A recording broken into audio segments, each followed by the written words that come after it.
વાત કરીશું જૂનાગઢથી। જૂનાગઢના વંથલી તાલુકાના ધનફુલિયા ગાંઠીલા ઉમાધામ પુલનું કામ ગોકળગાય ગતિ ચાલતા ગ્રામજનોમાં ભારે રોષ ફેલાયો છે। આશરે 3 વર્ષ પહેલા 200 મીટર લાંબા આ પુલ માટે 13 કરોડની ફાળવણી કરવામાં આવી હતી અને 2 વર્ષ પહેલા કામ શરૂ થયું હોવા છતાં હજી માત્ર 25% કામગીરી જ પૂર્ણ થઈ છે।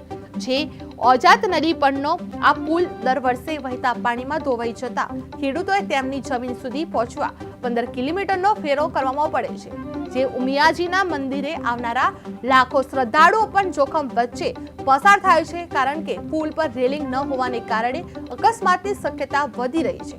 જે સ્થળ પર દોડી આવેલા અધિકારીઓએ વરસાદ અને ડેમમાં ભરાયેલા પાણીના કારણે કામ ધીમું પડ્યું હોવાનું જાણવા મળી રહ્યું છે। જ્યારે જિલ્લા પંચાયત પ્રમુખે સ્પષ્ટ શબ્દોમાં કહ્યું હતું કે 9 મહિનામાં કામ પૂર્ણ થવાનું હતું, પરંતુ મોડું થયું છે। હવે કામને ઝડપથી પૂર્ણ કરવામાં આવશે અને ગ્રામજનોએ ચોમાસા પહેલા પુલ તાત્કાલિક પૂર્ણ કરવાની માર્ગ વધુ તેજ બનાવે છે। જે ધનફુલિયા પુલનું કામ કાચબારી ગતિએ ચાલી રહ્યું છે, જે ગોકળ ગતિએ કામ ચાલી રહ્યું છે। જે પુલના કામ ગોકળગાય ગતિએ ચાલતા લોકોમાં ભારે રોષ ફેલાયો છે। જે 2 વર્ષમાં માત્ર 25% કામગીરી ચાલી રહી છે। જે અધિકારીઓ પંચાયત વચ્ચે જવાબદારીના પ્રશ્નો ઉઠવા પામી રહ્યા છે। જે પુલ પૂર્ણ કરવા માટે તાત્કાલિક માંગ ઉઠવા પામી છે।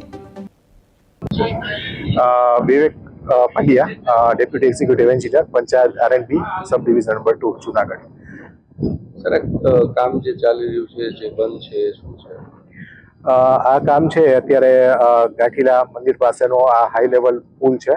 200 મીટર એની લંબાઈ છે અને મેજર પુલ છે અને 10 ગાળાનો, અને આની અંદાજિત કિંમત 12.5 કરોડ રૂપિયાનો પ્રોજેક્ટ હતો। પણ અને આની અંદર કોફર ડેમ બનાવી અને ફાઉન્ડેશન ને બધું ચાલુ જે પાણી છે એમાં કરવાની કામગીરી હતી। મારું નામ ભૂરાભાઈ કાનાભાઈ કરમટા, ગામ ધણફુલિયા ગ્રામ પંચાયતમાં હું 2012 થી સરપંચ તરીકે ઉપસરપંચ તરીકે ફરજ બજાવું છું। અમારું ગામ ધણફુલિયા સામે કાંઠે ગાંઠીલા, આ બે ગામની વચ્ચે